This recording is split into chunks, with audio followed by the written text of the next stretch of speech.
सबको यथा योग्य नमन। मैं आत्म परिचय परिच्छेद 338 लेकर उपस्थित हुआ हूं। गरुड़ पुराण अध्याय 13 में मृत्यु के बाद सूतक का निर्णय सुन रहे हैं आप। इसी क्रम में आगे श्लोक संख्या 9 के बाद आपको बताने जा रहा हूं, इसे आप सुनिए। सूतक निर्णय के विषय में शुरू से अंत तक जरूर सुने, पितरों की कृपा जरूर प्राप्त करें। अब पितर यदि खुश तो देवता भी खुश, भगवान भी खुश।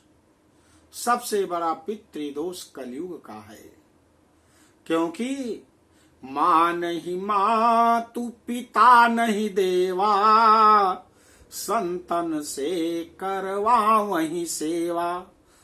आज की यही स्थिति हो गई है। तो मृत्यु के बाद कौन मानता है, इसलिए पितृदोष से ग्रसित लोग विघ्न व्यवधान को प्राप्त हो रहे हैं। यह आपके परिवार में ऐसा ना आए, इसलिए जरूर सुनो, जानो, समझो, सनातन धर्म पर चलो। मत कहो कि यह पिंडदान आदि व्यर्थ है। जिन माता पिता ने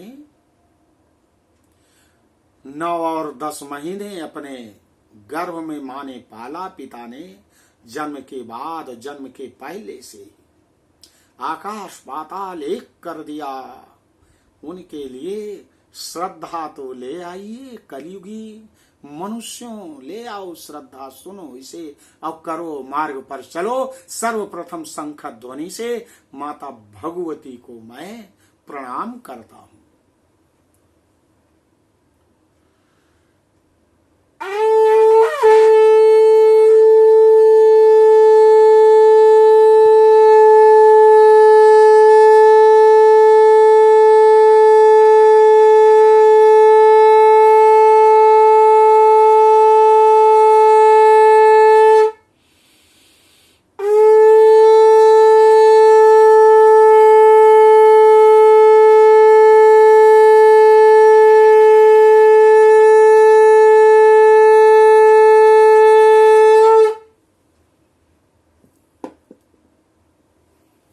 भगवान कहते हैं कि गरुड़ जी आगे मैं आपको बता रहा हूं, सुनिए।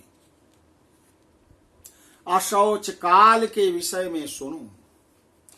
देशांतर्गतः कश्चित शृणुयात् यो ह्यर्निर्दशम् यच्छेषं 10 रात्रस्य तावद एवा शुचिर्भवेत्। अतिक्रांते 10 हेतु तिरिरात्रं शुचिर्भवेत्। संवत्सरे व्यतीते तु स्नानमात्रा द्विशुद्धयति। स्नान मात्रात विशुद्धयति। यदि देशांतर में गया हुआ कोई व्यक्ति अपने कुल के जनना शौच या मरना शौच के विषय का समाचार 10 दिन के अंदर सुनता है, तो 10 रात्रि बीतने में जितना समय शेष रहता है, उतने समय के लिए उसे अशौच होता है।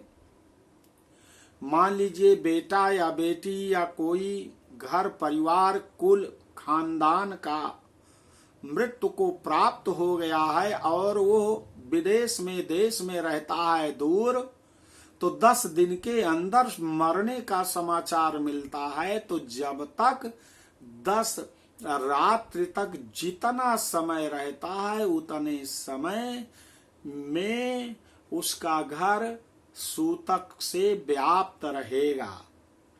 और 10 दिन बीत जाने के बाद और 1 वर्ष के पहले ऐसा समाचार यदि मिलता है, तो 3 रात तक सूतक रहता है।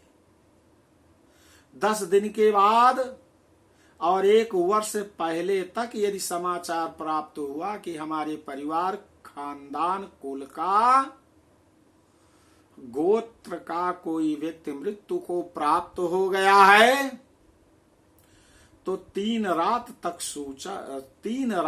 तक अशौच सूतक रहता है।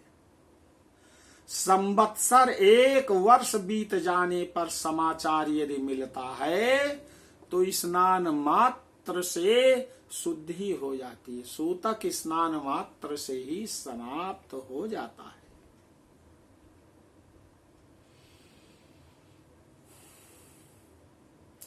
आद्य भाग द्वयम यावन मृतकस्य चा सूतके द्वितीय पतिते चाद्यात सूतकात शुद्धिरिष्यते। आदंत जननात् सद्ये आचौलान्नैशिकी स्मृता तिरिरात्रमाव्रतादेशाद् 10 रात्रमतः परम्। आजन्मनस्तु चौलान्तम यत्र कन्या विपद्यते सद्यः शौचं भवेत् तत्र सर्ववर्णेषु नित्यशः।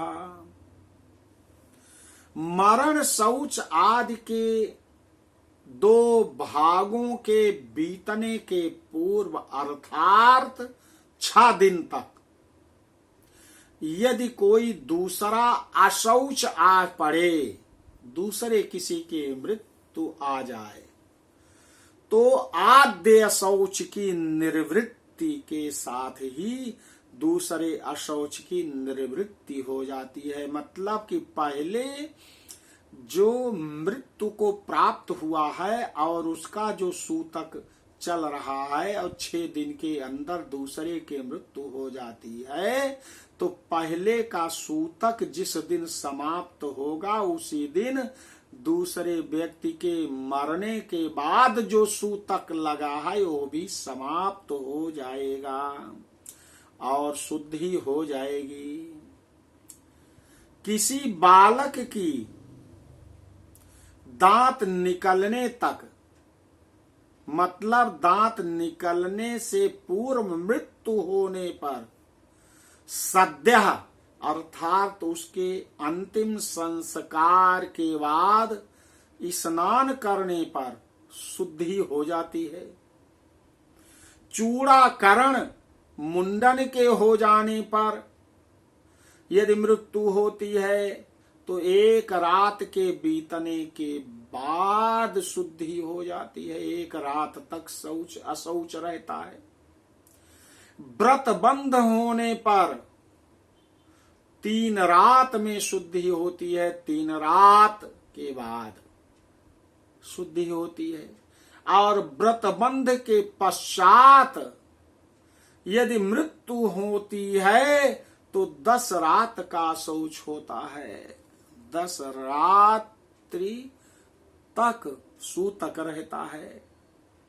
जब किसी भी वर्ण की कन्या की मृत्यु होती है तो जन्म से लेकर 27 मास की अवस्था तक हो जाए तो सभी वर्णों में समान रूप से सद्य तत्काल अशौच की निवृत्ति हो जाती है।